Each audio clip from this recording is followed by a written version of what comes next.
পৃথিবীর সমস্ত আইন আমার ভঙ্গ হয়ে যাক, আমার কোনো যায় আসে না। আমার জীবনের শেষ রক্তবিন্দু থাকা পর্যন্ত কোরআনের বিরুদ্ধে একটা কথা আমার মুখ থেকে বের করা যাবে না। রাজি আছেন কারা কারা? হাত উঁচু করে দেখান মুসলমান। এমন একজন মানুষকে যদি আপনি জুলুম করে তাকে যদি আটকিয়ে রাখেন এবং তার হক কথা থেকে জাতিকে বঞ্চিত রাখেন, আল্লাহর কসম করে বলি নাজাত হবে না আদালতে আখিরাতে। ঠিক কি না? কোরআন আমার পক্ষে যাবে অথবা বিপক্ষে যাবে, যাবে একদিকে, আবার হুজ্জাতুল লাক আও আলাইক। এবং সেদিন কিয়ামতের দিন আদালতে আখিরাতে আমার নবীজি কিছু শ্রেণীর বিরুদ্ধে আল্লাহর আদালতে মামলা দিবেন। সেই মামলার কি আসামি আমরা হতে চাই? আসতে বলবেন না, হতে চাই। আমরা কি কোরআনের বিরুদ্ধে কোনো সাক্ষী আমরা নিতে চাই? কোরআন আমাদের বিপক্ষে সাক্ষী হয়ে দাঁড়াক, এটা কি আমরা চাই?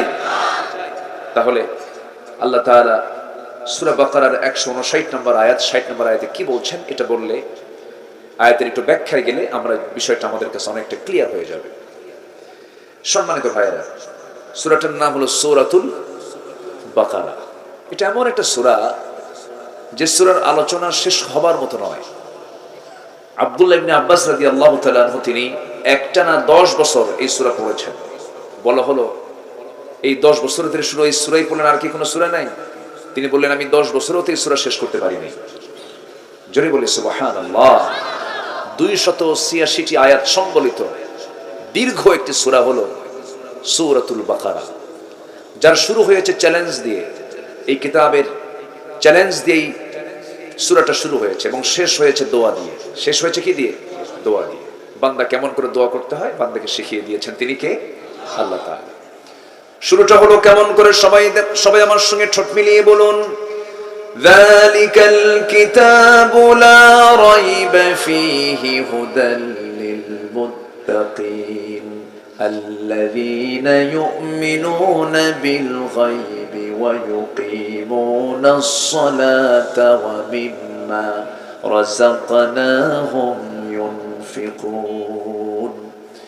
শেষ হয়েছে কি দিয়া? ربنا ولا تحمل علينا إصرا كما حملته على الذين من قبلنا ربنا ولا تحملنا ما لا طاقة لنا به واعف عنا واغفر لنا وارحمنا أنت مولانا فانصرنا على القوم الكافرين। জোরে বলুন আল্লাহু আকবার। শুরুর আয়াতটা বললাম, শেষের আয়াতটা তেলাওয়াতের মধ্য দিয়ে বললাম, ঠিক মাঝখানে যান। মাঝখানে আল্লাহ রাব্বুল আলামিন কোন আয়াতটা সেট করেছেন? কোরআন আল্লাহর পক্ষ থেকে নাযিল হওয়া কিতাব, চুল পরিমাণ কোনো সন্দেহ নাই। সংখ্যা তত্ত্বের এক অপূর্ব মিল আছে এই কিতাবের। আল্লাহ তাআলা যে আয়াতটা যে জায়গায় সেট করেছেন, এমনি একটা জায়গায় এমনি একটা আয়াত সেট করেন নাই। অর্থের সঙ্গে সঙ্গতি রেখেছেন, সংখ্যা তত্ত্বের সঙ্গে সঙ্গতি রেখে সেখানে আয়াতগুলো সেট করেছেন। সব কিতাবের ভূমিকা একরকম, সূচিপত্র একরকম, এই কিতাবের সূচিপত্র ভূমিকা ভিন্ন রকম। আল্লাহ তাআলা এই সূরার ঠিক মাঝখানে, অর্থাৎ এই সূরার আয়াত সংখ্যা হলো 286। এর অর্ধেক কত বলেন? 286 এর অর্ধেক কত বলেন? বলেন নাকি মন খারাপ করতেছেন আপনারা? হুজুর শুনতে আসলাম ওয়াজ, আপনি শিখান অঙ্ক, এটা আবার কেমন কথা? এরকম ভাবতেছেন নাকি আপনারা? অঙ্ক জানতে হবে তো। দুনিয়াতে অঙ্ক না ঠিক রেখে জান্নাতে আখিরাতে জান্নাতও ঠিক রাখা যাবে না। দুনিয়াতে অঙ্ক ঠিক রাখতে হবে। তাআল্লামুল ফারাইদ ফাইন্নাহা নিসফুল ইলম। ঠিক আছে না? ফারায়েজের জ্ঞান হলো সমস্ত ইলমের অর্ধেক। ফারায়েজ মানে তো অঙ্ক। দুনিয়াতে যার অঙ্ক ঠিক থাকবে আখিরাতে তার জান্নাতও ঠিক থাকবে।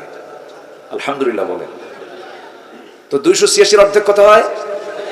143। দেখি তো আমরা সেখানে আল্লাহ তাআলা কি বলেছেন দেখেন। আল্লাহ রাব্বুল আলামিন বলেন, وَكَذَلِكَ جَعَلْنَاكُمْ أُمَّةً وَسَطًا لِتَكُونُوا شُهَدَاءَ عَلَى النَّاسِ। জোরে বলুন আল্লাহু আকবার। ঠিক মাঝখানে আয়াতে আল্লাহ রাব্বুল আলামিন আমার আপনার পরিচয় দিতে নিয়ে বলেছেন, আমি এমনই করে আমি তোমাদেরকে এই দুনিয়াতে মধ্যম জাতি করে এই দুনিয়াতে পাঠিয়েছি। জোরে কোন সুবহানাল্লাহ। অর্থ মধ্যম, আয়াতের সেটিংটাও মাঝখানে। আরেকটা তথ্য আজকে দেখলাম, স্টাডি করতে নিয়ে আমার চোখে পড়ে গেল। যখন ইউসুফ আলাইহিস সালাম তার বাপকে স্বপ্নের কথা বললেন, ইন্নী রাআইতু আহাদা আশারা কাওকাবান ওয়াশ-শামসা ওয়াল কমারা রাআইতুহুম লি সাজিদিন। ইন্নী রাআইতু আহাদা আশারা কাওকাবা, আব্বা আমি স্বপ্নে দেখলাম 11টা নক্ষত্র, 11টা তারা। রাআইতু আহাদা আশারা কাওকাবা, ইন্নী রাআইতু আহাদা আশারা কাওকাবা, এর মধ্যে 11টা নক্তা আছে এবং অর্থ হলো 11টা নক্ষত্র তিনি স্বপ্নে দেখেছেন। নক্তাও 11টা, নক্ষত্র 11টা। এরকম করে আমি যদি মিলাতে যাই, শুধু কোরআন নিয়ে আলোচনা করেই আমার 3 ঘন্টা চলে যাবে। জাস্ট আমি সূরা বাকারার শুরু এবং শেষ কিছু তেলাওয়াত, এর মাঝে কি একটা সামারাইজ করে আমি একটা ধারণা দিলাম। সূরাটা নাজিল হয়েছে মদিনায়। আনতাযবাহু বাকারা থেকে বাকারা শব্দটা নাম হয়েছে। কোরআনে কারীমের 114 সূরার ভিতরে শুধু 2টা সূরার নাম ওই সূরার মধ্যে নাই, সূরার মধ্যে নাই। আর বাকি সবগুলো সূরার নামকরণ করা হয়েছে সংশ্লিষ্ট সূরা থেকে। যেরকম কোন সূরার নাম ওই আয়াতে ওই সূরার মধ্যে নাই, যেটা আমরা শুরুতেই পড়ি, সময় বলেন আলহামদুলিল্লাহি রাব্বিল আলামিন। এই সূরার নাম কি বলেন? সূরাতুল ফাতিহা। অনেকে ফাতিহা পারে না, আলহামদু পারে। কি পারে? আলহামদু পারে। আরেকটা সূরা আছে, সবাই বলেন, যে সূরাটা গোটা কোরআন শরীফ পড়লে যে সওয়াবটা হবে, এই সূরাটা 3 বার পড়লে সেই সমান সওয়াব হবে। কুল হুয়াল্লাহু আহাদ আল্লাহুস সামাদ লাম ইয়ালিদ ওয়া লাম ইউলাদ ওয়া লাম ইয়াকুল লাহু কুফুয়ান আহাদ। সূরার নামটা কি বলেন? সূরাতুল ইখলাস। এর মধ্যে কি ইখলাস শব্দ আছে? নাই। অনেকে সূরা ইখলাস পড়ে না, কিন্তু কুলহু পারে। কি পারে? কুলহু পারে। ছোট্ট বাচ্চাটাও হাসি মারলো, মানে ও বুঝে গেছে। বাচ্চারা অনেক আসছে আজকে। যেখানে বাচ্চা বেশি সেখানে রহমত বেশি, বলি আলহামদুলিল্লাহ। যে মসজিদগুলোতে বাচ্চা যায় না সেই মসজিদের রহমত কম। মসজিদ বাচ্চা দিয়ে ভরা থাকবে, বাচ্চার বাপও থাকবে, বাচ্চাও থাকবে। আলহামদুলিল্লাহ বলি। মাহফিলটা বরকতময় বাচ্চারা থাকলে পরে। সম্মানিত ভাইরা, তাহলে আমরা কি মামলা আদালতে আখিরাতে খেতে চাই? আসতে বলে। আমরা কি আদালতে আখিরাতে কোনো মামলা খেতে চাই? যদি মামলা না খেতে চাই, তাহলে আমাদের সেই পথেই চলতে হবে যে পথে চললে আমি মামলা খাবো না, কোরআন আমার বিরুদ্ধে যাবে না, আমাকে সেই কাজগুলো করতে হবে। আল্লাহর কসম, এখানে যারা এসেছেন, আমি দল মত নির্বিশেষে সবাই এসেছেন। আমি কাউকে ইঙ্গিত করে, কাউকে কটাক্ষ করে, হিংসার মানসিকতা নিয়ে আমি কোনো কথা বলতে যাই না। কোথাও আমি এরকম করে কথা বলিও না। কিন্তু আমার দায়িত্ব হলো আমার মুখ থেকে হক কথা বের করার দরকার আছে না নাই? আসতে বলবেন না, আছে না নাই? আমাকে সাদা সাদাই বলতে হবে, আমাকে কালো কালোই বলতে হবে, আমাকে সকাল সকালই বলতে হবে, আমাকে সন্ধ্যা সন্ধ্যাই বলতে হবে, আমাকে দুপুর দুপুরই বলতে হবে। দুপুরকে সন্ধ্যা বলা যাবে না, সন্ধ্যাকে সকাল বলা যাবে না। ওয়াকুলু কাওলান সাদীদা। এটা হচ্ছে ঈমানদারের 1 নম্বর বৈশিষ্ট্য। যদি কারো জবান ঠিক থাকে, আল্লাহ তার জান্নাতও ঠিক রাখবেন। জোরে বলি সুবহানাল্লাহ। তাহলে এখন আমরা মামলা যে আল্লাহ রাব্বুল আলামিনের আদালতে জমা পড়বে, কেন জমা পড়বে দেখেন। আল্লাহ রাব্বুল আলামিন সূরাতুল বাকারার 159 নম্বর আয়াতে বলছেন, ইন্নাল্লাযীনা ইয়াকতুমুনা মা আনজালনা মিনাল বায়িনাতি ওয়াল হুদা মিন বা'দি মা বায়্যানাহু লিন-নাসি ফিল কিতাব। জোরে বলুন আল্লাহু আকবার। নিঃসন্দেহে যারা গোপন করবে, আড়াল করবে, আমি যা নাজিল করেছি সেই নাজিলকৃত কিতাবের হেদায়েতের যারা, বাইয়িনাতের যারা আড়াল করবে, গোপন করবে, যা কিতাবের মধ্যে আমি মানুষের জন্য সুস্পষ্ট করে দিয়েছি, এই সুস্পষ্ট আয়াতকে, বাইয়িনাতকে, হুদাকে যারা সুস্পষ্ট প্রমাণাদি কি যারা আড়াল করবে, গোপন করবে, এটাকে গোপন রেখে ষড়যন্ত্র করবে। আল্লাহ বলছেন উলাইকা ইয়ালআনুহুমুল্লাহ, এদের উপরে আমি আল্লাহ আমার লানত। আল্লাহ যে কবি সম্পদ দিবেন সেই বান্দার কি জান্নাত কপালে আছে নাকি? আসতে বলবেন না আছে নাকি? নাই। আমার বন্ধুগণ, আমার ভাইয়েরা, সেই কিয়ামতের ময়দানে আদালতে আখিরাতে আমার নবী আল্লাহর সামনে দাঁড়িয়ে কিছু কিছু বান্দারের বিরুদ্ধে মামলা দিবেন। সেদিন আল্লাহ নিজে বলবেন ক্বালার রাসূল ইয়া রাব ইন্না কওমি ইত্তাখাযু হাযাল কুরআনা মাহজুরা। সূরাতুল ফুরকান আয়াত নাম্বার 30। সেই দিন মহান রব্বুল আলামিনের সামনে আমার রাসূল বলবেন, হে আল্লাহ, আমার এই কওমগুলো কোরআনটাকে পরিত্যক্ত করে রেখেছে, কোরআনটাকে ব্যবহার করে নাই, কোরআনটাকে বাস্তবায়ন করে নাই। ব্যক্তিগত জীবনে, সামাজিক জীবনে, রাজনৈতিক জীবনে, রাজনৈতিক অঙ্গনে, অর্থনীতির অঙ্গনে, সমস্ত কিছুতে কোরআনটাকে সব জায়গায় বাস্তবায়ন করে নাই। ও আল্লাহ, এরা কোরআনটাকে পরিত্যক্ত করে রেখেছে। রাসূল আল্লাহর আদালতে এই অভিযোগটা দিবেন। আমার বন্ধুগণ, আরেকটু সুস্পষ্ট করে বলতে চাই, যাদের বিরুদ্ধে রাসূল মামলা দিবেন, এক নাম্বার হলো সেই সকল নেতাগুলো যে নেতাগুলো কোরআন দিয়ে রাষ্ট্র চালায় নাই, সমাজ চালায় নাই। এমন নেতা বুঝি দুনিয়াতে নাই? আসতে বলবেন না আছে না নাই? কারণ আমার নবী তো লিডার ছিলেন, তিনি কি কোরআন দিয়ে কি রাষ্ট্র চালান নাই? আসতে কয় রাষ্ট্র চালান নাই? রাসূলকে মানবেন নামাজে, রাসূলকে মানবেন মিষ্টি খাওয়ায়, রাসূলকে মানবেন আপনি আতর সুরমা লাগানো, রাসূলকে মানবেন দাড়িতে, রাসূলকে মানবেন নামাজে, রাসূলকে মানবেন না রাষ্ট্রনীতিতে। আপনি উম্মত না, আপনি প্রতারক, ভণ্ড, মুনাফিক। ঠিক কি না? রাসূলকে মানতে হবে এক জায়গায় না সব জায়গায়? এক জায়গায় না সব জায়গায়? সব জায়গায় রাসূলকে মানতে হবে। Of all the religious personalities, the prophet Muhammad sallallahu alaihi wasallam was the most successful. পৃথিবীতে একজন সফল রাষ্ট্রনায়ক ছিলেন, একজন মহা সফল রাষ্ট্রনায়ক ছিলেন, তিনি হচ্ছেন মুহাম্মদুর রাসূলুল্লাহ। সবচেয়ে কম রক্তপাতহীন বিজয় এনেছেন মুহাম্মদ সাল্লাল্লাহু আলাইহি ওয়াসাল্লাম।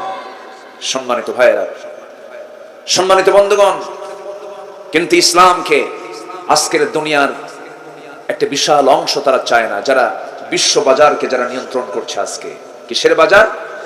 বিশ্ব বাজার। বিশ্ব বাজারের কিছু ব্যবসা আছে ওদের, সেই ব্যবসাগুলোকে তারা কুক্ষিগত করে রাখতে চায়। তাদের ব্যবসার আইটেমগুলো কি কি? যে আইটেমগুলো ইসলাম হারাম করে দিয়েছে, যেরকম মদ, ইসলাম এটা হারাম না হালাল? হালাল না হারাম? হারাম। কিন্তু আজকের বিশ্বের বাজারে মাদক ব্যবসা, বিশ্বব্যাপী এই ব্যবসার মূল্য হলো 321 বিলিয়ন ডলার। আচ্ছা, বিশ্বব্যাপী মদ বিক্রির পরিমাণ প্রতি বছরে 1600 বিলিয়ন ডলার। অস্ত্র ব্যবসা বিশ্বব্যাপী প্রতি বছরে 100 বিলিয়ন ডলার।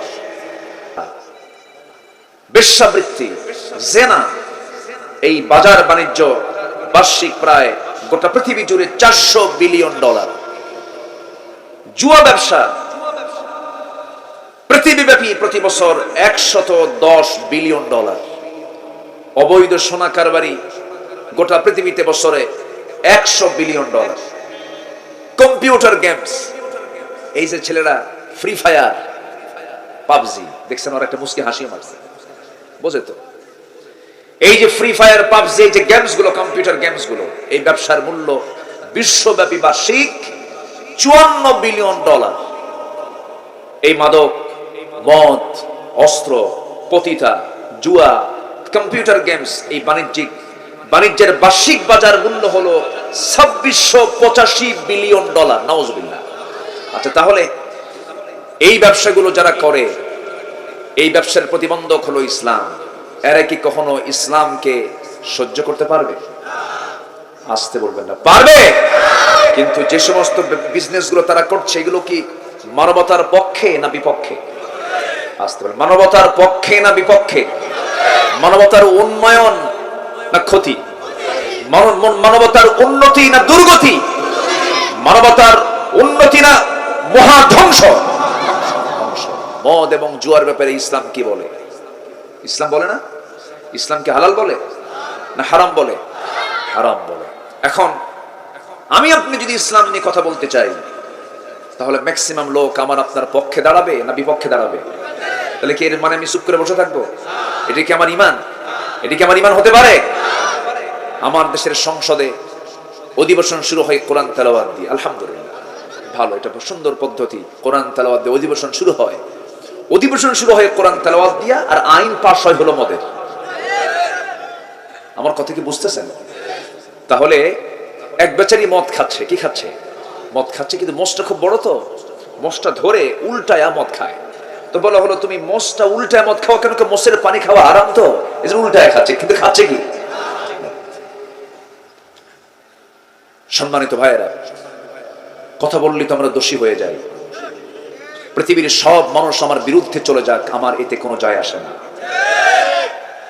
পৃথিবীর সমস্ত আইন আমার ভঙ্গ হয়ে যাক, আমার কোনো যায় আসে না। আমার জীবনের শেষ রক্তবিন্দু থাকা পর্যন্ত কোরআনের বিরুদ্ধে একটা কথা আমার মুখ থেকে বের করা যাবে না। রাজি আছেন কারা কারা? হাত উঁচু করে দেখান মুসলমান।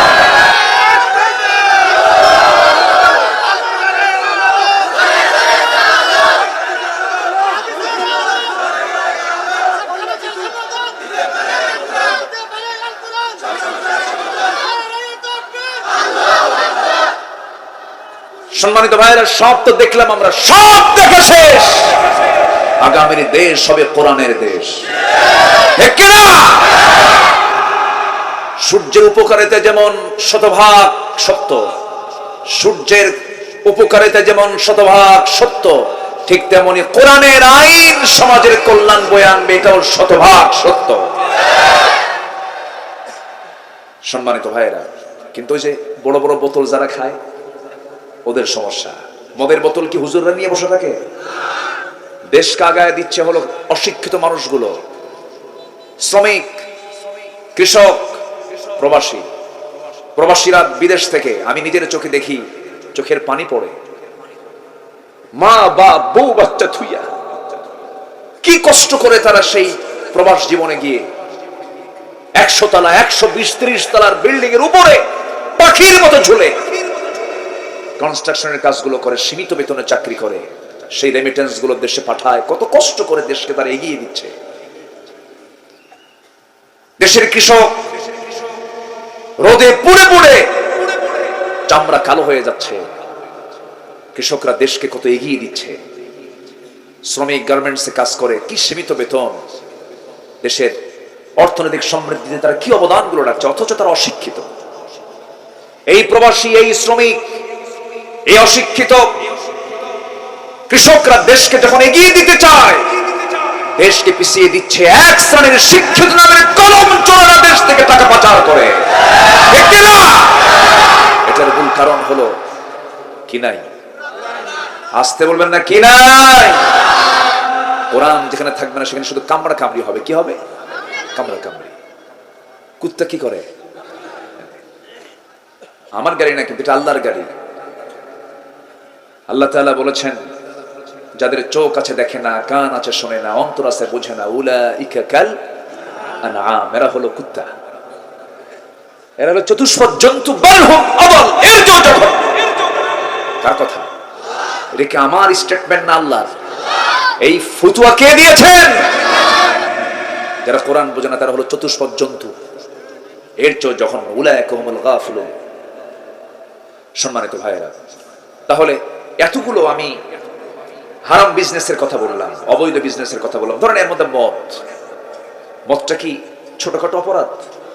আসতে বলে, মদ খাওয়া কি শুধু হারাম না বড় হারাম? বলেন তো, শুধু হারাম না বড় হারাম? কক্সবাজারে কোনো মদের দোকান নাই তো। 5 স্টার হোটেল চলার কন্ডিশন কি বলেন? 5 স্টার হোটেল চলতে হলে শর্তই হলো কিসের বোতল থাকতে হবে? তাছাড়া হোটেলই চলবে। আমি কি ভুল বলতেছি? আচ্ছা, তাহলে 5 স্টার হোটেলে মদ বাধ্যতামূলক থাকতেই হবে। গুনাহ করবেন না, করতেই হবে। মদের বোতল, মদ ব্যাপারে রাসূল বলেছেন, আল্লাহ তাআলা বলেছেন, ইন্নামাল খামরু ওয়াল মাইসিরু ওয়াল আনসাব ওয়াল আসলামু রিজসুম মিন আমালিশ শাইতান। সবগুলো শয়তানের কাম এগুলো। আমার রাসূল বলেছেন, আল খামরু উম্মুল খাবাইস, মদ হলো সমস্ত পাপের মা, সমস্ত পাপের মা হলো মদ। মদ সমস্ত পাপকে টেনে আনে। একটা এক্সাম্পল দিলে খুব সহজ হয়ে যাবে। কোন এক আল্লাহওয়ালা এক নগরে বসবাস করতেন, শহরে বসবাস করতেন। সেই শহরে একজন বড় আল্লাহওয়ালার বসবাস। সেই শহরে একজন জঘন্য পতিতাবৃত্তি করে বেড়ায় একজন নারীর বসবাস। শত শত পুরুষের জীবনকে নষ্ট করে দিয়েছে এই মহিলা। মনে মনে একদিন চিন্তা করলো, যেমন করি হোক এই শহরের বিখ্যাত আল্লাহর ওলিকে একদিন ধরে ফেলবো, পাকড়াও করব। ধরে ফেলে একদিন ঘরের মধ্যে তুলে টেকনিকে বলে, তোমার সামনে 3টা দরজা খোলা, এই 3টার যে কোনো একটা কাজ করবা, নচেত আমি এমন চিল্লান মারবো নগরীর সমস্ত লোক এসে তোমাকে দেখে ফেলবে, তোমার মান সম্মান চলে যাবে। 1 নাম্বার হলো, তোমাকে এই যে মদের বোতল দিলাম, এই মদের বোতল থেকে তোমাকে মদ পান করতে হবে। নাম্বার 2 হলো, তোমাকে আমার সঙ্গে জেনা করতে হবে। নাম্বার 3, অথবা এই যে শিশু সামনে বসে আছে এই শিশুটাকে তোমার হত্যা করতে হবে।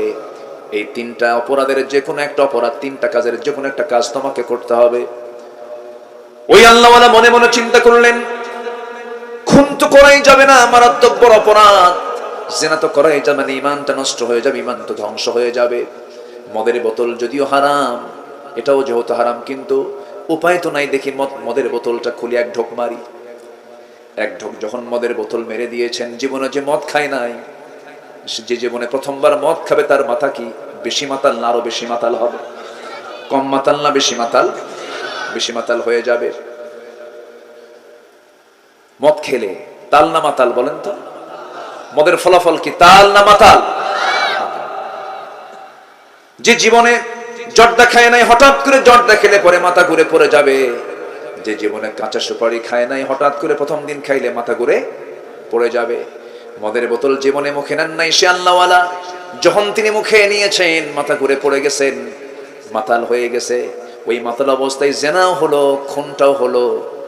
চিন্তা করেন, এই মদটা পান করার জন্য বাকি যে 2টা কাজ ছিল, জেনার কাজটাও তার বাদ থাকলো না, খুনের কাজটাও তার বাদ থাকলো না। অর্থাৎ এই কথা আমি বোঝাতে চাচ্ছি, মদ আছে যেখানে জেনা আছে সেখানে, জেনা আছে যেখানে খুন আছে সেখানে। সবগুলোর সঙ্গে একটা জোড়া আছে না নাই? কানেকশন আছে না নাই? এই জন্য সকল হারাম কাজের বিরুদ্ধে, সকল হারাম পথের বিরুদ্ধে আমাদের অবস্থান নেওয়ার দরকার আছে না নাই? যদি অবস্থান না নেন তাহলে আপনি আল্লাহর আয়াতকে গোপন করলেন, আল্লাহ তাআলা তার উপরে লানত করবেন এবং রাসূল তার বিরুদ্ধে মামলা দিবেন। রাসূল কার বিরুদ্ধে মামলা দিবেন?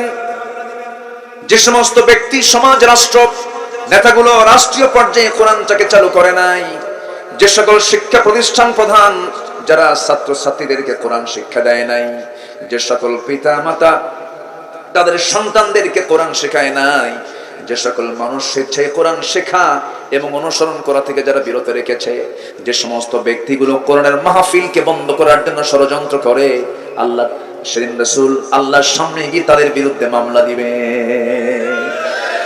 কথা ক্লিয়ার? কথা ক্লিয়ার? কেউ কি আমরা মামলা খেতে রাজি আছি? তাহলে কোরআনটাকে মানবো আমরা আংশিক না পুরোপুরি? নামাজে এবং সমাজে, শুধু নামাজে না শুধু সমাজে? নামাজে, সমাজে, এক জায়গায় না সব জায়গায়? কোনো কন্ডিশন করা যাবে না, কোনো শর্ত জড়িয়ে দেওয়া যাবে না। আজকে দেখুন কোরআন শিক্ষার অভাবে আজকে সমাজের কি অবক্ষয় দেখা যাচ্ছে। দেখুন, ছেলে মেয়ে হতে চায়, মেয়ে ছেলে হতে চায়, শরীফ শরীফা, হাবিব হাবিবা, করিম করিমা, আর কি শরীফ নাকি শরীফা হতে চায়, করিম নাকি করিমা হতে চায়, হাবিব নাকি হাবিবা হতে চায়। তাহলে শহীদ নাকি শহীদা হতে চায় কেন? তার নাকি হতে মন চায়। যে পুরুষ মেয়ের বেশ ধারণ করবে, যে মেয়ে পুরুষের বেশ ধারণ করবে, রাসূল বলেছেন তার উপর আল্লাহর গজব। কার গজব? আল্লাহর গজব। আল্লাহর লানত তার উপরে। মানব জাতির পরিচয়টা কি?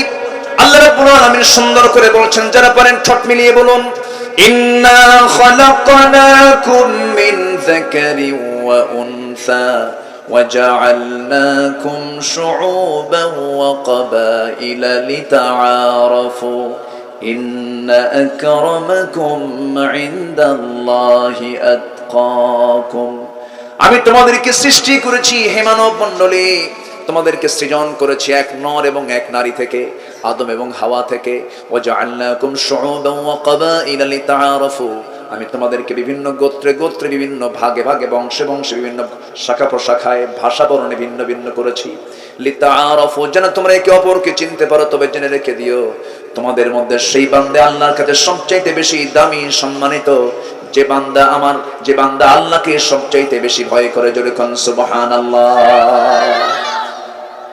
তাহলে মানব জাতির পরিচয় হলো, মানবের মধ্যে দুটো শ্রেণী থাকবে, একটা নর আর একটা কি, একটা পুরুষ আর একটা মহিলা। এই ছাড়া সেকেন্ড কোনো পরিচয় নাই। কিন্তু আমাদের দেশে আজকে জোর করে চাপানো হচ্ছে male female transgender, male female transgender. এই সমস্ত চক্রান্ত গুলো পশ্চিমা বিশ্বে মুসলমানদেরকে ধ্বংস করার জন্য। সমকামিতা, ইউরোপ আমেরিকাতে হোমোসেক্স, সেম সেক্সকে আমেরিকাতে ইউরোপের অনেক দেশে আইন আকারে, সংসদ আইন আকারে পাশ করেছে। বিকৃত যৌনাচার, আজ থেকে 5000 বছরের ঘৃণ্য ইতিহাস। ফি আদনাল আরদ, ওই ডেড সি এলাকা, ওই জর্দানকে আল্লাহ রাব্বুল আলামিন ধসে দিয়েছিলেন, গজব দিয়ে দাবিয়ে দিয়েছিলেন। কেন? কওমে লূত, লূত আলাইহিস সালাতু ওয়াস সালামের কওমরা তারা সমকামিতায় লিপ্ত ছিল। এমনকি লূত আলাইহিস সালামের স্ত্রী পর্যন্ত সমকামিতায় লোকজনদেরকে ডেকে এনেছিল তার বাড়ি পর্যন্ত। এই চরম অন্যায় কাজ করার কারণে, বিকৃত যৌনাচার করার কারণে সেই দিন আল্লাহ রাসূল লূত আলাইহিস সালাতু ওয়াস সালাম বলেছেন, তোমরা এই সমস্ত অপকর্মগুলো করো না। আল্লাহ তাআলা আমাকে মেয়ে সন্তান দিয়েছেন, আমার মেয়েদেরকে তোমরা বিয়ে করে নাও। নারী পুরুষ এটা জায়েজ, কিন্তু পুরুষ পুরুষ জায়েজ নয়, মেয়ে মেয়ে জায়েজ নয়, সম্পূর্ণ হারাম। এরপরে যখন তারা অপকর্মে লিপ্ত হলো, এদেরকে একটা ঠ্যাক নামের আসার মেরে দুনিয়া থেকে বিদায় করে দিলেন। আজকে আমার দেশে এমন কিছু পুরুষ আছে, কিছু মহিলা আছে যারা সমকামিতায় লিপ্ত। তারা প্রাউড করে সামনে প্রচার করে, মিডিয়ার সামনে বলে আমি একজন সমকামী। পিটায়া সোজা করা দরকার বেদবদের, ঠিক কি না? সমকামী থেকে আপনি কেমনে মেনে নেবেন? আপনার বাপ যদি সমকামী হতেন, আপনার জন্ম পৃথিবীতে হতো না। আপনার বাবা যদি ট্রান্সজেন্ডারকে সমর্থন দিতেন, আপনার জন্ম পৃথিবীতে হতো না। অতএব যারা ট্রান্সজেন্ডার হতে চায়, ওদেরকে দইরা একটা ভিন্ন একটা দ্বীপে পাঠানো হোক। ওদের তার বাচ্চা কাচ্চা হবে না, ওখানে পুরে মরুক বদমাইশ গুলো। সম্মানিত ভাইয়েরা, ব্রিটেনের একজন প্রধানমন্ত্রী, ভারতীয় বংশোদ্ভূত ঋষি সোনাক, অন্য ধর্মের একজন মানুষের উপরও তিনি বলেছেন, a man is a man, a woman is a woman, that's just a common sense. অর্থাৎ একটা পুরুষ একটা পুরুষ, একটা মহিলা একটা মহিলা, এটা বোঝার জন্য কিছু লাগে না, একটা কমন সেন্স দরকার, সাধারণ একটা ধারণা থাকা দরকার, কিছুই লাগে না। এই বিকৃত যৌনাচারে যারা আসক্ত, এটাকে যারা প্রমোট করতে চায়, তারা কি সমাজকে রক্ষা করতে চায় না ধ্বংস করতে চায়? রক্ষা করতে চায় না ধ্বংস করতে চায়? ধ্বংস করতে চায়। এগুলো কেন হচ্ছে? এগুলোর মূল কারণ হলো মুসলিম সমাজ আজকে কোরআন থেকে কাছে না দূরে। আসতে বলবেন না, কাছে না দূরে? দূরে। আমরা কোরআনটাকে মানবো, শিখবো, জানবো। জোরে বলি ইনশাআল্লাহ। তিলাওয়াত, দিরাসাত, তাদাব্বুর সবগুলো আমরা রাখবো। জোরে বলি ইনশাআল্লাহ। আর জোরে বলি ইনশাআল্লাহ। আল্লাহ তাআলা এরপরে বলছেন, লানত তো দেবই, তবে হ্যাঁ, যাদের মধ্যে মোটামুটি 3টা দিক থাকবে, আমি তাদের তওবা কবুল করব, আমি তাদেরকে মাফ করে দেব। জোরে বলি সুবহানাল্লাহ। এই 3টা কাজ আমরা শিখে যাব না ইনশাআল্লাহ? জোরে বলি ইনশাআল্লাহ। আমার আলোচনায় কি বিরক্ত হচ্ছেন? কষ্ট পাচ্ছেন? সবাই থাকতে রাজি আছি তো ইনশাআল্লাহ? জোরে বলি আলহামদুলিল্লাহ। জোরে বলি আলহামদুলিল্লাহ। এত সুন্দর আপনাদের এলাকা, চতুর্দিক থেকে বিচ্ছিন্ন আপনারা, চতুর্দিকে পানি, মাঝখানে আমি, তাই না? আমি এটা প্রায় বলি, অনেক সুন্দর আছেন আপনারা। মাঝখানে আমি চিন্তা করলাম, আসতে নিয়ে ভাবলাম যে এই তো 4-5 কিলোমিটার একটা ব্রিজ হলে কেমন হয়। তো ভাবলাম না, এমনি ভালো আছে। আল্লাহ যেমন করে সাজিয়ে দিয়েছেন, সেই সাজানোর মধ্যে বরকত আছে না নাই বলেন তো? আসতে বলবেন না, আছে না নাই? যুবকরা কি, এলাকার যুবকরা কি নেশা টেশা করে? হ্যাঁ, ইয়াবা টিয়াবা খায়? হ্যাঁ, কিছু কয় না। এই যুবকরা কি কিছু কও না তো তোমরা? কোন নেশা করা যাবে? কক্সবাজারে কোন বিসি বেশি পাওয়া যায়? দানা দানা? হ্যাঁ, ইয়া বাবা, কি যে মজা পায়। সকল নেশাকে হারাম করেছেন তিনি কে? আমার দেশের সীমান্তগুলোকে খুলে দেওয়া হয়েছে। এগুলো আসতো না, খুলে দেওয়া হয়েছে। একদিক থেকে ফেন্সিডিল আসে, আরেক দিক থেকে ইয়াবা আসে। একটা জাতি ধ্বংসের জন্য যুব সমাজ ধ্বংস করলে জাতি ধ্বংস হয়ে যায়। আজকে সেই যুব সমাজের হাতে সমস্ত মাদক। কঠিন না সহজ? সহজ। সমস্ত মাদককে না বলে ফেলো, কোন নেশার জগতে পা দিও না, ধ্বংস হয়ে যাবে তোমার সবকিছু। মাদক একটা মানুষকে কুড়ে কুড়ে খেয়ে শেষ করে ফেলে, কিচ্ছু থাকে না তার। মাদক হচ্ছে সকল পাপের মা, বলেছেন মুহাম্মদ সাল্লাল্লাহু আলাইহি ওয়াসাল্লাম। মদ খেলে তাল না মাতাল। এক বেচারি অনেক রাতে মদ খেয়ে বাড়িতে আসছে, আমি প্রায় বলি এটা। তো বাড়িতে এসে দরজায় ডাকতেছে বউকে, এই দরজা খোল। চকটক লাল টকটকা। বউ মনে মনে চিন্তা করে, এত রাতে আসছে, ও তো খাইছে কিছু, দরজা খুললি তো পিটানো হতে পারে, ওর তো মাথা ঠিক নাই। তো বড় একটা ছেলে আসছে, বড় ছেলেকে ডাক দিয়ে বলে, বাবা তুই একটু ওঠ আমার সাথে, আয়, তোর বাপ আসছে, সাথে চল। তোর বাবার তো মাথা ঠিক থাকে না, ও কি যেন খায়। তো ছেলে বড় ছেলেকে সাথে নিয়ে দরজার কাছে এসে দরজাটা খুলছে। তো লোড তো নেশা করছে।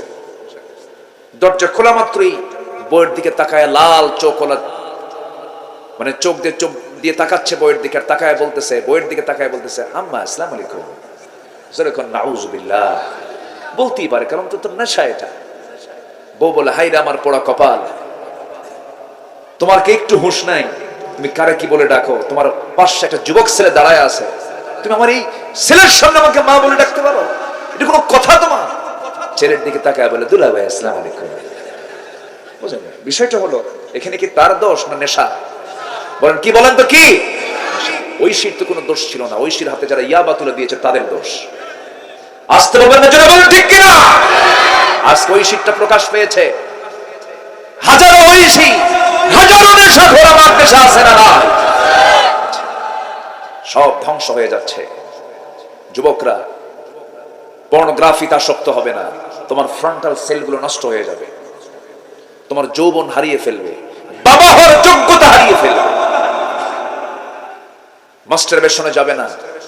কিয়ামতের দিন তুমি আল্লাহর সামনে অঙ্গ ফুলা অবস্থায়, সকল অঙ্গ প্রত্যঙ্গ তোমার ফুলে যাবে, আল্লাহর সামনে তোমাকে লজ্জায় দাঁড়াতে হবে। পাপ কাজে যেও না, পাপ থেকে তোমাকে বাঁচতে হবে, এটা তোমার জীবনের সবচেয়ে বড় চ্যালেঞ্জ। নামাজ পড়তে হবে কয় ওয়াক্ত? আসতে বলবেন না, কয় ওয়াক্ত? 5 ওয়াক্ত।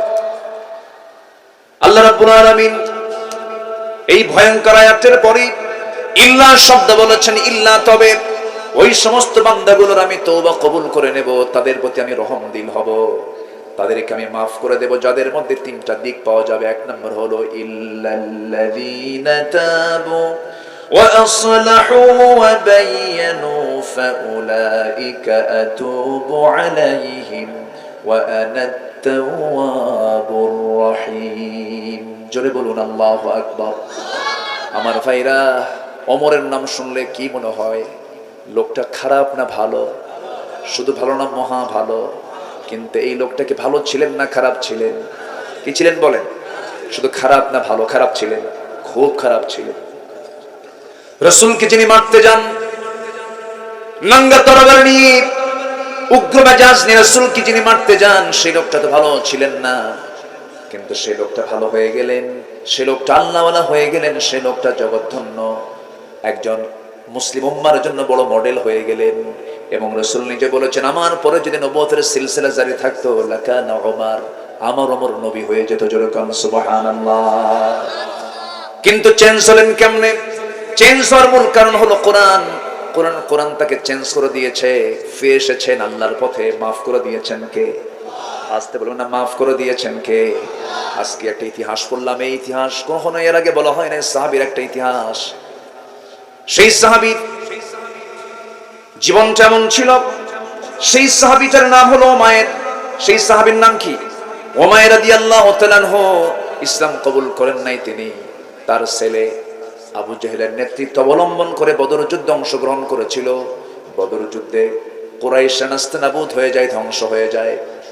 সেই বদর যুদ্ধে তার ছেলে ওয়াহাব গ্রেফতার হয়ে যায়, যুদ্ধবন্দী হয়ে যায়। কিন্তু বাপ উমাইর চরম ক্ষেপে যায়, রেগে যায়। হা, আমার ছেলেকে যুদ্ধবন্দী করে রেখে দিয়েছে, উমায়ের প্রচন্ড খেপে গিয়ে রেগে গিয়ে বলল, আমি তো গরিব মানুষ, আমার ফ্যামিলির দায়িত্ব যদি কেউ গ্রহণ করত, আমি বিষাক্ত তীরের আঘাতে, বিষাক্ত তরবারির আঘাতে মুহাম্মদ বিন আব্দুল্লাহকে দুনিয়া থেকে বিদায় করে দিতাম। জোরে কোন নাউযুবিল্লাহ। এই কথা শুনি সাফওয়ান বিন উমাইয়া সে বলে ফেললো, উমাইয়া, সাফওয়ান বিন উমাইয়া বলে ফেললো, উমায়ের শোনো, তুমি যদি এমন কাজ করতে পারো, তুমি মুহাম্মদ বিন আব্দুল্লাহকে দুনিয়া থেকে বিদায় করে দেবে, এমন সিদ্ধান্ত যদি নিতে পারো, তোমার ফ্যামিলির সমস্ত দায়ভার আমি নিলাম, সব দায়িত্ব আমি নিলাম, তোমাকে আমি ছেড়ে দিলাম। করলো কি, উমাইর রাদিয়াল্লাহু তাআলা আনহু ইসলাম গ্রহণের পূর্বে বদর যুদ্ধের পরের ঘটনা এটা। এই সাহাবী উমাইর করলেন কি, বিষাক্ত তরবারি নিলেন, তরবারির গায়ে বিষ লাগিয়েছিলেন, তীর হাতের মধ্যে নিলেন, মদিনায় চলে গেছে, লুকায় লুকায় রাসূলকে ধরে ফেলবে। কিন্তু ওমরের চোখ তো ফাঁকি দেওয়া কঠিন। কার চোখ? ওমরের চোখটা ছিল খুব মারাত্মক। সাইয়েদনা আলী ছিলেন গোয়েন্দা, আর ওমর ছিলেন অপারেশন সেকশনে, তিনি কাজ করেছেন। কিছু হলেই বলতেন, হুজুর বলে দেন সাইজ করে দেই। সাইজ করার জন্য কে? সাইজ করার জন্য কে? ওমর। আর আলী ছিলেন গোয়েন্দা, গোয়েন্দার প্রধান ছিলেন, সমস্ত গোয়েন্দাগিরি করতেন তিনি, কূটনৈতিক তৎপরতাগুলো চালাতেন, তথ্যগুলো নিয়ে আসতেন, সংবাদ প্রবাহ, সংবাদগুলো আদান প্রদান করতেন সাইয়েদনা আলী। যখন তিনি এই উমাইরকে দেখলেন, সন্দেহ হয়ে গেল, চট করে তার ঘাটটা ধরলেন, ঘাট ধরেছেন, ঘাট ধরে সোজা নিয়ে এসে নবীর সামনে ধাক্কা মেরে ফেলে দিয়ে বলতেছে, এই কুকুরটা কোথা থেকে আসলো? কি আসলো বলেন? কুকুরটা কোথা থেকে আসলো? সাইয়েদনা ওমর ফারুক টের পেয়ে গেছেন। এরপর সঙ্গে সঙ্গেই রাসূলকে বলছেন, ইয়া রাসূলুল্লাহ, এর মতলব ভালো না, এর মতলব ভালো না। রাসূল মুস্কি মুস্কি হাসি মেরে বলছে, ওমর তুমি কি জন্য এসেছো বুঝতে পেরেছি আমি। কি বুঝতে পেরেছেন আপনি বলুন? তুমি আর সাফওয়ান বিন উমাইয়া কাবার চত্বরে দাঁড়ায়া গোপন হত্যার পরিকল্পনা করেছো। আল্লাহু আকবার বলবেন না? গোপন হত্যার পরিকল্পনা করেছো, তোমার তরবারিতে বিষ লাগায় নিয়ে এসেছো, তীরের মধ্যে বিষ লাগায় নিয়ে এসেছো, আমাকে হত্যার মানসিকতা নিয়ে তুমি চলে এসেছো, তোমার পরিবারের দায়িত্ব নিয়েছে সাফওয়ান। বলো তো কথাটা সত্য কিনা? সঙ্গে সঙ্গে তরবারি ফেলে দিয়ে বলতেছে, পৃথিবীর কোন মানুষ তো এটাই কথা জানার কথা নয়, আপনি জানলেন কেমনে? বুঝতে পেরেছি, আপনি আল্লাহর নবী ছাড়া কেউ হবেন না। জোরে সুবহানাল্লাহ। রাসূলকে জানায় দিয়েছেন তিনি কে? আসতে বলবেন না, তিনি কে? আল্লাহ জানায় দিয়েছেন। উমাইর রাদিয়াল্লাহু তাআলা নবীর হাতে হাত রাখলেন, কালিমা পড়ে মুসলমান হয়ে গেলেন। বেশ কিছুদিন চলে গেল, মক্কায় কোনো খবর যায় না। সাফওয়ানের কাছে সংবাদ চলে গেছে। সেই সাফওয়ান যখন শুনেছে উমাইর মারতে গিয়ে সে নিজেই কালিমা পড়ে মুসলমান হয়ে গেছে, সাফওয়ান বলছে, উমাইর তুই তো বড় বেঈমান রে। দেখেন, এক বেঈমান আরেকজনকে বেঈমান করে, ঠিক আছে না? তুই তো বড় বেঈমান রে, পাঠালাম কি কাজে, তুই করলি কোন কাজ? এত বড় তুই বিশ্বাসঘাতকতা করলি। সঙ্গে সঙ্গে উমাইর বললেন, সাফওয়ান, মক্কা বিজয়ের সময় সাফওয়ানকে লক্ষ্য করে বলছে, সাফওয়ান রে, আমি তো মারতে গিয়েছিলাম, ঠিকই মেজাজ নিয়ে মারতে গিয়েছি, কিন্তু পারলাম না, কারণ এই মহাসত্য, এই মহাবাণী, এই মহাগ্রন্থ কোরআন, এই মহানবীকে আমি অমান্য করতে পারি নাকি? আমি সঙ্গে সঙ্গে পড়ে নিয়েছি, আশহাদু আল্লা ইলাহা ইল্লাল্লাহু ওয়াহদাহু লা শারীকা লাহু ওয়া আশহাদু আন্না মুহাম্মাদান আবদুহু ওয়া রাসূলুহু। হেদায়েতের মালিক কে? আসতে বলবেন না, হেদায়েতের মালিক কে? ঠিক ওমরের মতই হলো, ওমর মারতে গেছেন রাসূলকে, কালিমা পড়ে মুসলমান হয়ে গেছেন। উমাইরও ঠিক তাই হলো। আমার নবীজি ফাতে মক্কার দিন উমাইরকে সামনে নেবেন, উমাইর তোমার সাফওয়ান কোথায়? খুঁজে সাফওয়ান পালায় দৌড় মারছে। রাসূল বলেন, সাফওয়ানকে আমি মাফ করে দিলাম যদি সে ইসলাম কবুল করে নেয়। সাফওয়ান নবীর সামনে দাঁড়িয়ে বলছে, আপনি তো মহামানব, আপনার মধ্যে কোনো প্রতিশোধের চিন্তা নাই। আমার নবীর মধ্যে ছিল প্রতিশোধের নীতি না ক্ষমার নীতি? আজকে আমার দেশে চলছে প্রতিশোধের নীতি না ক্ষমার নীতি? বলেন, ক্ষমার নীতি না প্রতিশোধের নীতি? কেন কেন আপনি মানুষকে মাফ করতে জানবেন না, আল্লাহ আপনাকে মাফ করবেন না। ওয়াল কাযিমিনাল গায়জ ওয়াল আফিনা আনিন নাস আল্লাহু ইউহিব্বুল মুহসিনিন। আপনি মানুষকে মাফ করে দিবেন, আপনি ক্রোধকে সংবরণ করবেন, আল্লাহ আপনাকে মাফ করবেন। আমার বন্ধুগণ, মক্কা যেদিন বিজয় হলো, সমস্ত কাফের মুশরিকরা ভেবেছিল মুহাম্মদ বুঝি মক্কার সমস্ত কাফেরদেরকে মেরে সব রক্তপাত করে দেবে। কিন্তু রাসূল সেদিন মক্কার মধ্যে ঢুকে বললেন, আজকের দিন আমি সবাইকে মাফ করে দিলাম। জোরে বলুন সুবহানাল্লাহ, জোরে বলুন সুবহানাল্লাহ। আপনি প্রতিশোধ নেবেন, আপনার ক্ষমতা আছে, আপনি প্রতিশোধ দিবেন। এই প্রতিশোধের মজা আপনি কিছুক্ষণ পাবেন, কিন্তু আপনি প্রতিশোধ নিতে পারতেন, কিন্তু আপনি মাফ করে দিয়েছেন, এই মজা আপনি সারা জীবন পাবেন। মাফ করতে শিখেন। প্রতিশোধ নেওয়া ভালো না, প্রতিশোধ নেওয়া ভালো নয়, শুধু আগুন দ্বিগুণ দ্বিগুণ বাড়তেই থাকে। সত্য কথা বলুন, হক কথা বলুন। ইমাম ইবনে তাইমিয়া যখন দামেস্কের জেলখানায়, ইমাম ইবনে তাইমিয়া রাহিমাহুল্লাহ দামেস্কের জেলখানায় যখন তাকে ঢোকানো হলো, আলেমদের জায়গা কোথায় হয় বলেন তো? আজ থেকে আলেমদের জায়গা, হক্কানি আলেমদের জায়গা কোথায় হয়? ইমাম ইবনে তাইমিয়া জগৎ বিখ্যাত দার্শনিক, কাইছে জেলার এসে কান্দে আর বলে, হুজুর আমি তো হুকুমের গোলাম, আমার কিচ্ছু করার নাই, আমার কি কোনো দোষ হবে হুজুর? ইমাম ইবনে তাইমিয়া বললেন, আমি হুকুমের গোলাম, তুমি এই কথা বলে তুমি পার পাবে? তোমাদের মতো লোক থাকার কারণে জালিমরা জুলুম করার সুযোগ পায়। আহমদ ইবনে হাম্বল ইরাকের বাগদাদের জেলখানায় জেলার এসে কান্দে আর বলে, শেখ ওস্তাদ আমার কিচ্ছু করার নাই, আমি কি করব আপনার জন্য? আমি কি কোন অপরাধ করে ফেললাম?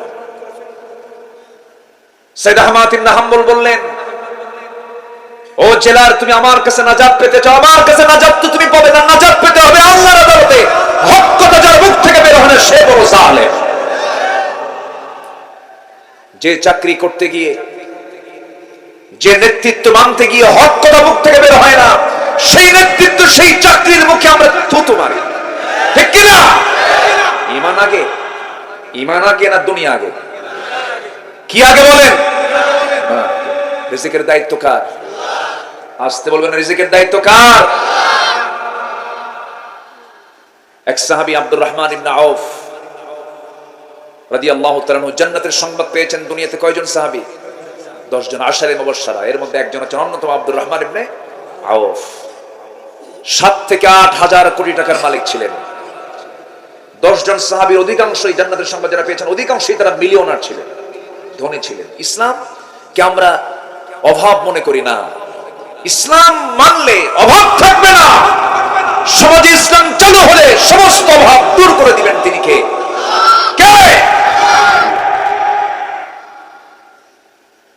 আব্দুর রহমান ইবনে আউফ মক্কার একজন উল্লেখযোগ্য একজন ধনী ছিলেন।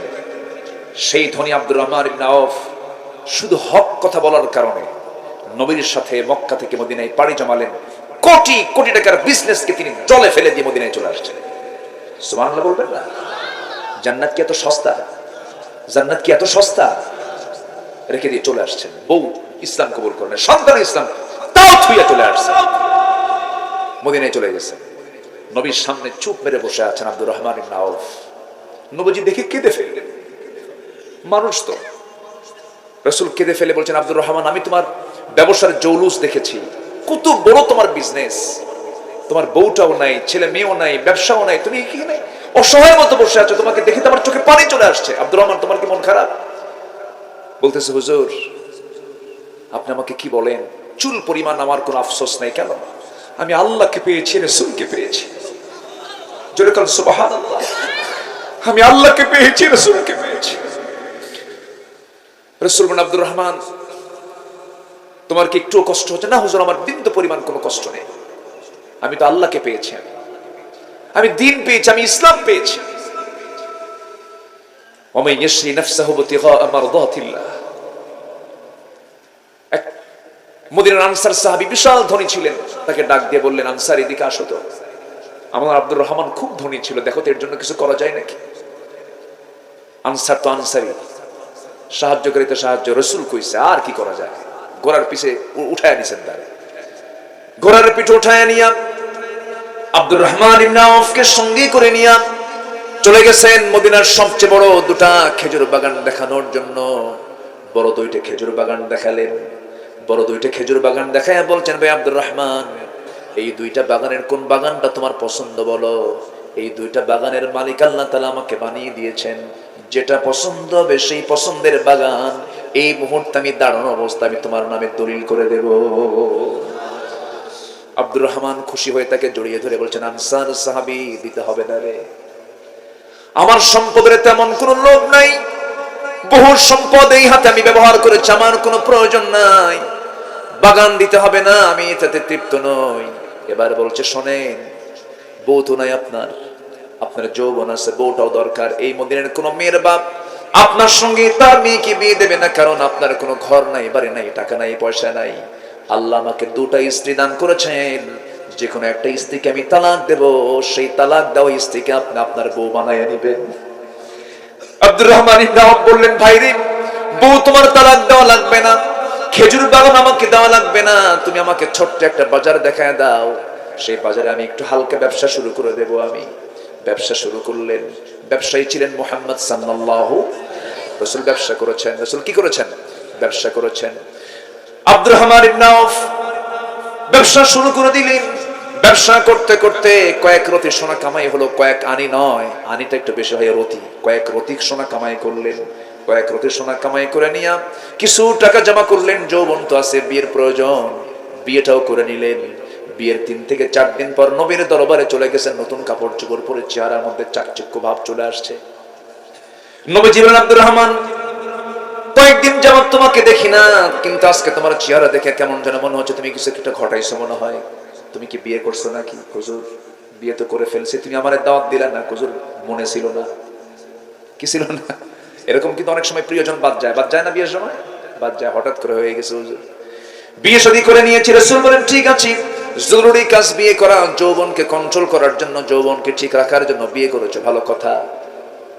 টাকা পাইছো কই? মরণের টাকা দিলা কেমনে? হুজুর, ছোট্ট বাজার পেয়েছিলাম, সেখানে ব্যবসা করতে করতে কয়েক রতি সোনা কামাই করছি, সেই কয়েক রতি সোনা কামাই করে মোহরের টাকা নির্ধারণ করে আমি আমার বউকে মোহরটা সম্পূর্ণ পরিশোধ করে বউটা বানায়া আমার ঘরে নিয়ে আসছে। হুজুর, আপনি আমার জন্য একটু দোয়া করে দিবেন।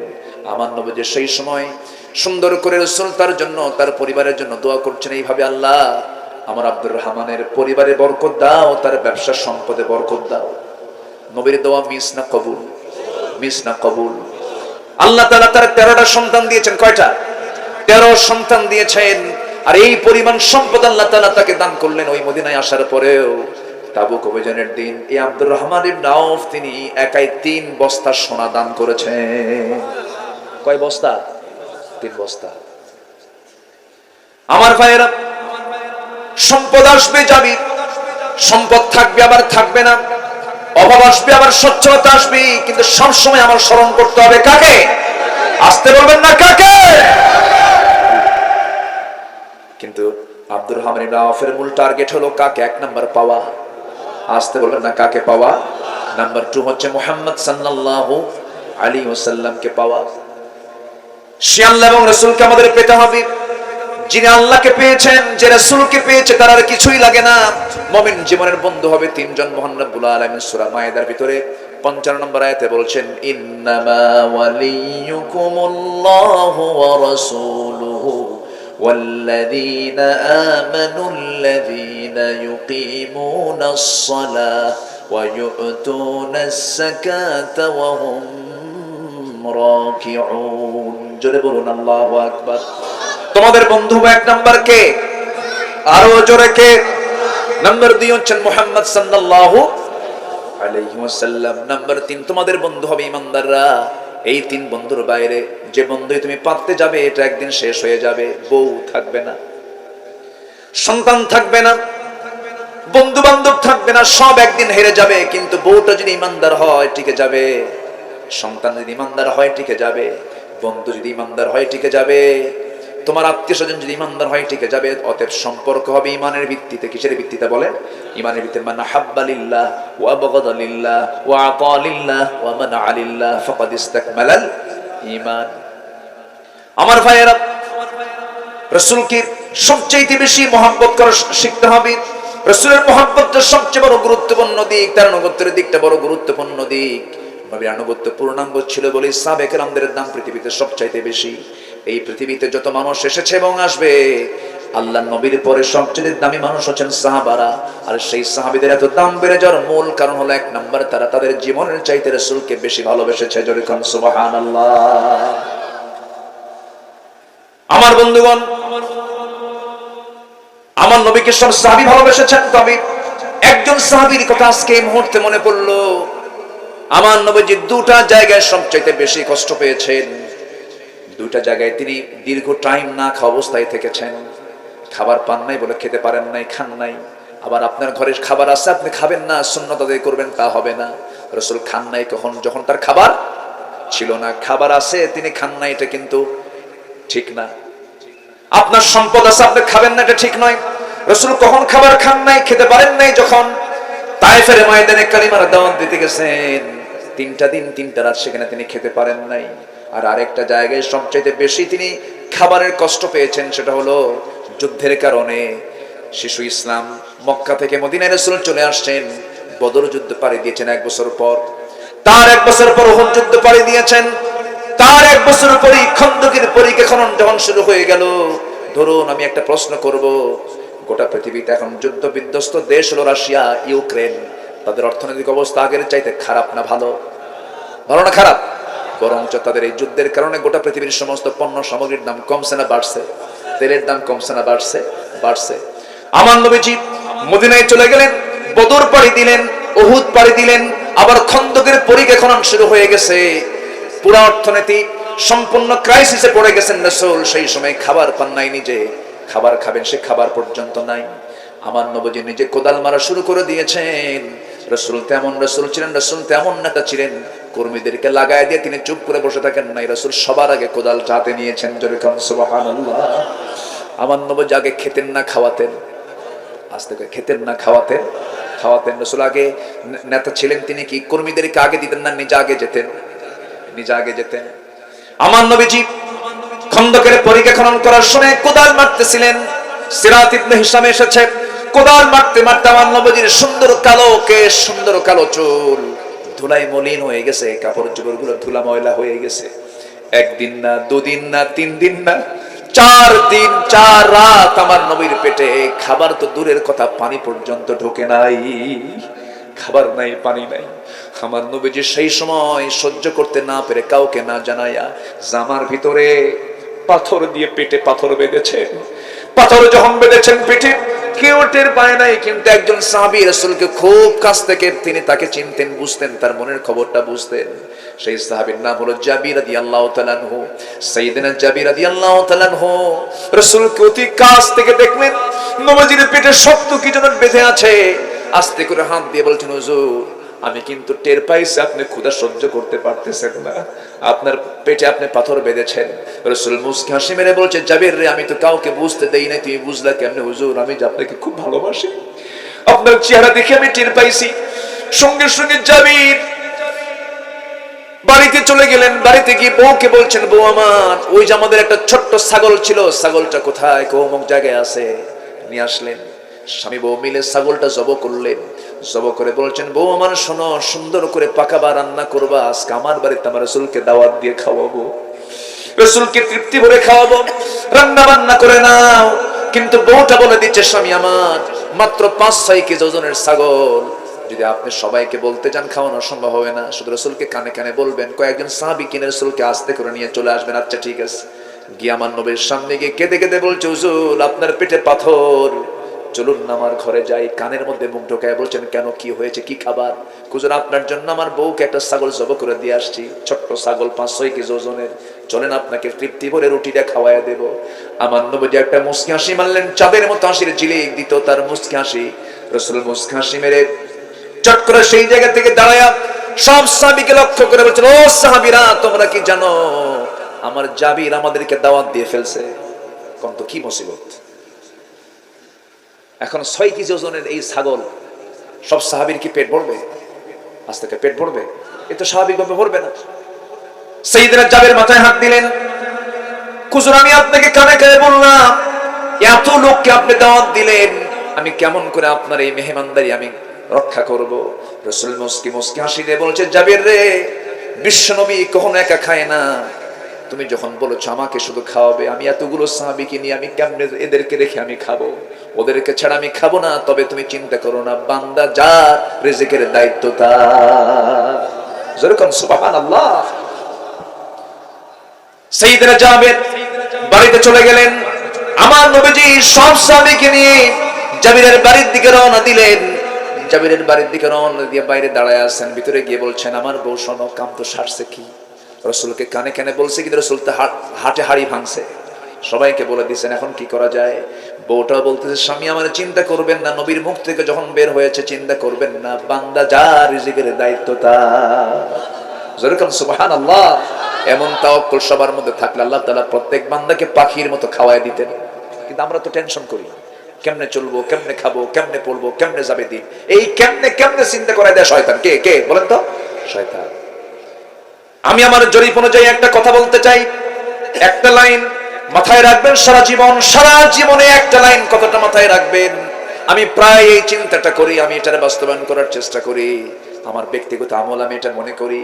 সবাই মাথায় বিষয়টা রাখবেন, আপনার জীবনের যত হতাশা, যত চিন্তা, যত টেনশন, যত পেরেশানি, যত আপনার ঝুট ঝামেলা, যত কিছু থাকুক না কেন, সব কিছু মাথায় নিয়ে যখন আপনি একটা সেজদা তৃপ্তি মতো দিবেন আল্লাহর আদালতে, আল্লাহর সামনে, সমস্ত অশান্তি মুহূর্তের মধ্যে আপনার ভিতর থেকে শেষ হয়ে যাবে।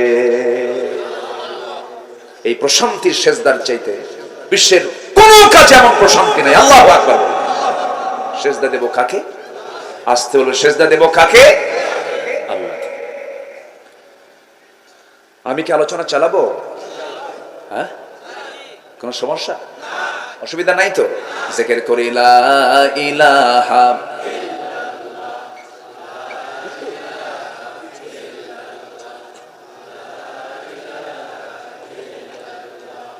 আরো জোরে লা ইলাহা, সুবহানাল্লাহ আলহামদুলিল্লাহ, লা ইলাহা, আরো জোরে লা ইলাহা, আরো জোরে সুবহানাল্লাহ আলহামদুলিল্লাহ। আসমানে আল্লাহ, জমিনে আল্লাহ, আসমানে আল্লাহ, জমিনে আল্লাহ, হায়াতে আল্লাহ, মৌতে আল্লাহ, লা ইলাহা, আরো জোরে লা ইলাহা, সুবহানাল্লাহ আলহামদুলিল্লাহ, লা ইলাহা, আরো জোরে লা ইলাহা, আরো জোরে সুবহানাল্লাহ আলহামদুলিল্লাহ, লা ইলাহা, আরো জোরে লা ইলাহা, সুবহানাল্লাহ আলহামদুলিল্লাহ, লা ইলাহা, আরো জোরে লা ইলাহা, লা ইলাহা ইল্লাল্লাহ মুহাম্মাদুর রাসূলুল্লাহ সাল্লাল্লাহু আলাইহি ওয়াসাল্লাম। আমার ভাইরা, জাবির রাদিয়াল্লাহু তাআলা আনহু রাসূলকে কম ভালোবাসতেন না বেশি ভালোবাসতেন? আমার নবীর সঙ্গে একদিন মদিনার বাহির থেকে মদিনার দিকে আসতেছিলেন। জাবিরের ঘোড়াটা, জাবিরের একটা উট, সেই যে উটে তিনি বসা ছিলেন সে উটটা ছিল বুড়া উট। আস্তে আস্তে যায়। রাসূল বললেন, জাবির তোমার উটটা আস্তে আস্তে যাচ্ছে। জাবির বলছেন, হুজুর আপনি এটা খেয়াল করেছেন? আপনি এমন একটা দোয়া করে দেন যেন আমার উটটা সবার আগে চলে যায়। রাসূল একটা ঘুতা মারলেন। এই বুড়া উটটা এক ঘুতা পায় এমন জোরে একটা দৌড় মারল, সবাইকে পিছিয়ে জাবিরের উটটা সামনে সবার আগে চলে গেছে। মদিনায় যাওয়ার পর রাসূল বলছেন, জাবের তোমার উটটা আমার কাছে বেচবা নাকি? মনে মনে তিনি ভাবছেন, আমার তো বুড়া উট, বেচলে তো ভালোই হয়, কে হুজুর বেচে দেবো, কে এই যে টাকা দাও, উটটা আমাকে দিয়ে দাও।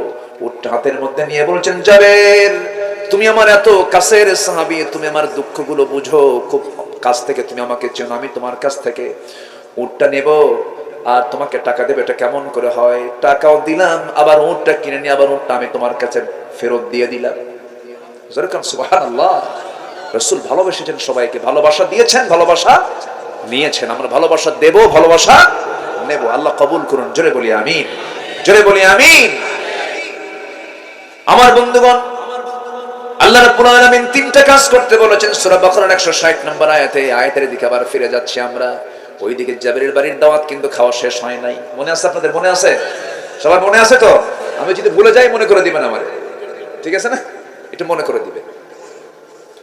আল্লাহ রাব্বুল আলামিন বলেন, ইল্লাল্লাযীনা তাবু ওয়া আসলাহু ওয়া বায়্যানু ফাউলাইকা আতুবু আলাইহিম ইন ওয়া আনা আত-তাওয়াবুর রহিম।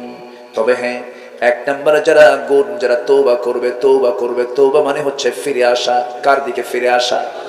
আসতে বলবেন না, কার দিকে ফিরে আসা? হয়তো কারো সম্পদ নষ্ট করেছিলাম, তার কাছে গিয়ে মাফ চেয়ে নেব, অথবা তাকে দিয়ে দেবো সবকিছু। ভাই, তোমার পুকুরটা জবরদখল করছিলাম, ভাই মাফ করে দাও আমারে।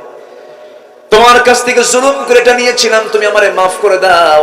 কোন বান্দার হক নষ্ট করে তওবা করলে তওবা কবুল হবে না। তওবা কবুলের কিছু শর্ত আছে। নাম্বার 1, তওবা করতে হবে কার কাছে? মাফ চাইতে হবে কার কাছে? কোন দরবারে গিয়ে সেজদা দেওয়া যাবে? দরবারে গিয়ে সেজদা দেওয়া যাবে? কোন ব্যক্তি পূজা করা যাবে? ব্যক্তি সেজদা দেওয়া যাবে? কোন ব্যক্তিকে অন্ধ আনুগত্য করা যাবে? যাবে না। এমন জাতীয় কোনো কাজ করা যাবে না, করলে তার তওবা কবুল হবে না। তওবা কবুলের 1 নম্বর শর্ত হলো আল্লাহ ছাড়া কারো কাছে তওবা করা যাবে না। নাম্বার 2, যে ভুলটা করেছি ওই ভুলটার জীবনে কখনো করব না এমন পণ না, এমন সিদ্ধান্ত নেওয়া। নাম্বার 3 হলো, তওবা যদি আপনি কবুল করে নিতে চান, সবচাইতে বড় দিক হলো যে বান্দার হক নষ্ট করে ফেলেছে, জুলুম করেছে, যার সঙ্গে জুলুম করা হয়েছে, তার কাছ থেকে মাফ না পাওয়া পর্যন্ত এই বান্দার তওবা আল্লাহর আদালতে কখনো কবুল হবে? আসতে বলবেন না, হবে। আমার দেশে জালিম আছে না নাই? আসতে বলবেন না, আছে না নাই? মামলার কোনো কারণ নাই, মামলা দিয়া রাখছে। 2019 সালে আমি একটু ভিতরে ছিলাম, 2018 সালের দিকে। আমি নিজেও জানি না আমি কেন ছিলাম। তো আমি ভিতরে ঢুকে বসে আছি, তো এক বুড়া চাচা, 80 বছর বয়স। কত বছর? 80-র কাছাকাছি। আমারে চিনছে উনি। ঢুকে বলতেছে, হুজুর আপনি এই জায়গায় কেন? আপনি এই জায়গায় কেন? আমারে বলতেছে। তো বললাম যে আপনি এখানে আসলেন, কি ব্যাপার? কি বাবা,